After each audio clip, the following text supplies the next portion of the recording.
जो है वो ये है कि उनके लिए ये चुनाव जीतना आसान नहीं है। दिनेश जी।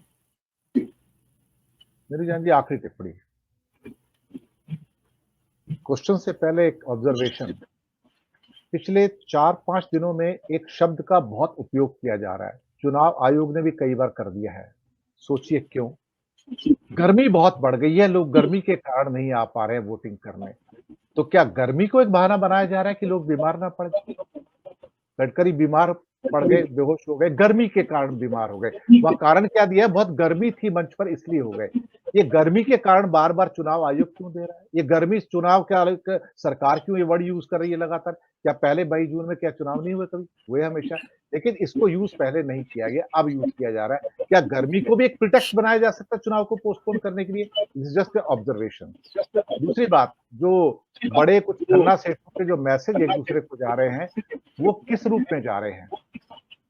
टाइपराइटर तो है, रेमिंगटन का या कोई भी हो, लेकिन मैसेज इनडायरेक्ट रूप में वहाँ भी जाते हैं। वो बताते हैं कि आने वाले 3 क्वार्टर के अंदर हमारे अ, कंपनी के जो रिज़ल्ट्स हैं, वो नीचे जा सकते हैं। उनमें काफ़ी ड्रास्टिक फॉल हो सकता है। या उसमें एक बंदे ने तो यहाँ तक किया है कि ये बताया कि आवर इकोनॉमी में फेस माय कंपनी में फेस हेडविंड्स। अब हेडविंड्स का मतलब होता है सामने वाली जो हवा है, जो आपकी स्पीड कम कर देती है। ये इस बात का है कि यहाँ कुछ सामने से अनहोनी है। एक बंदे ने एक मैं सॉलिड न्यूज़ दे रहा हूँ, एक बंदे ने दूसरे को एक कविता भेजी है कि पतझड़ का मौसम आने वाला है। मैं आपको बता रहा हूँ। देखिए आप ये लोग कितने सावधान हैं कि अपना नाम तो छोड़िए, ये यहाँ पे इंडिकेटर संकेतक यूज़ कर रहे हैं कि कैसे पतझड़ का मौसम आने वाला है, तो उस हिसाब से। या फिर हेडविंड्स हैं, हमारे जो क्या कहते हैं कि जो टोटल जो सेल्स हैं, वो डाउन हो सकती हैं। This is happening. This is something which is getting exchanged between the so-called industries now. या बड़े जो धन्ना सेठ, मैं नाम नहीं लूँगा किसी का। बट जी, दिनेश जी, मीनू जी माफ कीजिए, ये एक बात और भी आपके पास जानकारी हो तो बताइए, नहीं होगी तो अगले प्रोग्राम में बताइए। जो सत्ता का बाजार है उसके बारे में सट्टा का जो बाजार है वो क्या कह रहा है? फलौदी का सट्टा बाजार देखना पड़ेगा आपको विवेक आजकल जी। फलौदी का सट्टा बाजार भी रॉन्गली इन्फ्लुएंस्ड है एक्चुअली देखा जाए तो। अच्छा, वहाँ भी क्या है कि नकली फलौदी के नाम से 100 रोज़ आते हैं, यही नहीं समझ आता है कि असली कौन-सा है और नकली कौन-सा है। ये बड़ी दिक्कत हो रही है वहाँ पे, मैं आपको बताऊँ।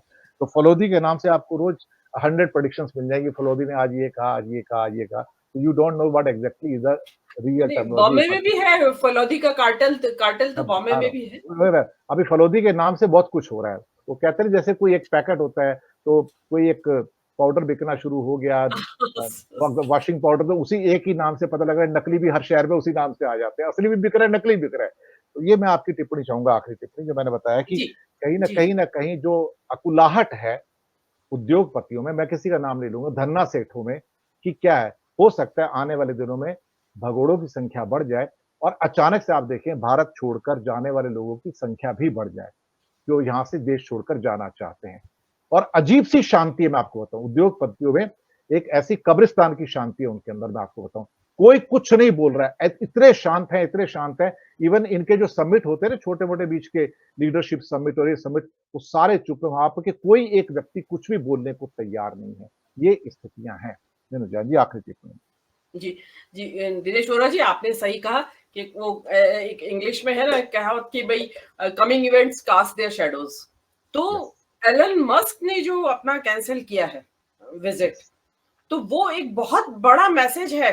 जो जो जो आप जो आपने जो बताया है सो कॉल्ड जो उनके बीच में जो आपकी इंफॉर्मेशन है कि आपस में एक्सचेंज हो रहा है इस तरह का कि रिजीम चेंज की कोई संभावना नजर आ रही है। तो अगर एलन मस्क को संभावना नजर आई है जिसका कि सीधा इंटरप्रिटेशन यही है, अदरवाइज क्या कारण था एलन मस्क ने जो बहाना दिसंबर क्या में है? बहाना क्या है? कि मैं बहुत व्यस्त हूँ अपने बिज़नेस में। आप सोचिए इट इज़ बिजनेसमैन सच तो अ फेक बहाना है, फेक बहाना।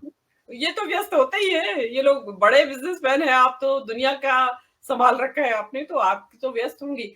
तो वो एक सिग्नल है। तो देखिए जिस सिग्नल को एलन मस्क ने पकड़ा है, तो जिस सिग्नल सिग्नल को जो देश के यहाँ के जो बड़े इंडस्ट्रिस्ट है या जो भी उद्योगपति व्यवसायी जो भी कहिए आप उनको, उनके बीच में अगर ये सुगबुगाहट है, तो क्या मोदी जी तक ये खबर नहीं होगी? मोदी जी के पास तो सारी इंटेलिजेंस एजेंसीज है इस देश की उनके कंट्रोल में, तो उनके पास तो आ रही होगी खबर। डेफिनेटली आ रही होगी। और ये जो ये अचानक से हिंदू मुस्लिम का ये शुरू हुआ है, वो उनका लास्ट डिच एफर्ट है कि कुछ तो करो बचने के लिए, ऐसे ही थोड़ी डूब जाऊंगा, हाथ पैर तो मारूंगा। तो वो मोदी जी और इस चीज के लिए जाने भी जाते हैं, लास्ट मिनट तक वो करते हैं फाइट। तो वो उस फाइट को वो कर रहे हैं, उसमें कितना सफल होंगे। अब आपने कहा कि गर्मी का बहाना, तो पॉसिबिलिटी है। देखिए अभी तो अप्रैल गया है, अप्रैल एंड है, और तब इतना 40, 41, 43 तक बता रहे हैं कहीं। क्या पता किसी समय मोदी खुद फेंट हो जाए जानबूझ के, और तो देखो फिर तो कितनी सबसे गर्मी है अभी, अब तो कर ही दो ना, ये भी तो हो सकता है। ये आपने बिल्कुल सही किया कि उनको गडकरी से एक मिल गया क्लू कि अरे हाँ। ये तो बड़ा अच्छा है, थोड़ा सा चक्कर खा के गिर जाऊंगा। और क्योंकि अगर मोदी चक्कर खा के गिर गई तो बहुत ही बढ़िया बहाना है कि देखो ये प्रधानमंत्री ही चक्कर खा के गिर गए, तो पॉसिबल नहीं है। पता नहीं नेताओं को, नेताओं की जान संकट में नहीं डालना चाहते, खाली बीजेपी के नेताओं नहीं, कि हम पूरी नहीं, जनता के हित में चुनाव स्थगित किए जा रहे हैं, जनता के हाँ हित में।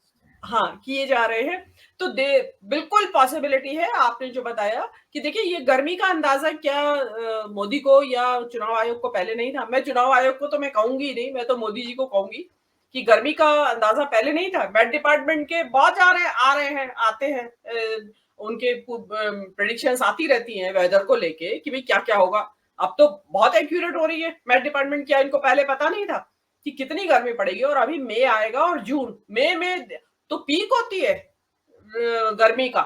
तो अब पता नहीं कैसे होगा, लेकिन ये एक बहुत बड़ा एक कारण हो सकता है। और जो आपने कहा कि जो बड़े बड़े उद्योगपति है, देखिए इस टाइम तो उनका वेकेशन पे जाने का समय है, उद्योगपतियों का ऑलमोस्ट सारे ही गए हुए होंगे वेस्टर्न वर्ल्ड में, हो ठंड सकता है उनकी कूलर मुलाकात क्लाइमेट में। पेरिस या रोम में हो जाए, जहाँ ना हो। तो बताइएगा जरूर, आप बताइएगा जरूर। तो जी। उसमें क्या मालूम पड़ा कि वो गए हुए हैं, जो उनके तो सेकंड होम्स वहां बने हुए हैं, फर्स्ट होम्स ही वही है उनके। तो पता चला वो वापस ही नहीं आया अभी वहां तक। वहां से 4 तारीख जी। तक का इंतजार करेंगे, हो सकता है उसके बाद भी पूरा सेटल हो जाए मामला, उसके बाद आए।